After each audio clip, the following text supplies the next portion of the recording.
उधर जाकर आज या ठिकाणी आपण हा जो विजयोत्सव साजरा करतोय, हा विजयोत्सव खऱ्या अर्थाने ज्यांच्यामुळे झाला आहे ते रिक्षा संघटना, रिक्षा महासंघ आणि सगळे रिक्षा चालक, मालक, मित्रपरिवार, बंधू यांच्या आवाजामुळे झालेला आहे। पण हा आवाज जो विधानसभेमध्ये पोहोचवलाय ते आपल्या सर्वांचे लाडके,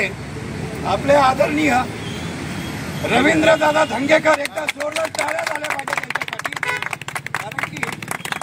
हा आवाज तिथपर्यंत पोचणं म्हणजे तळागाळातला आवाज पोचणं,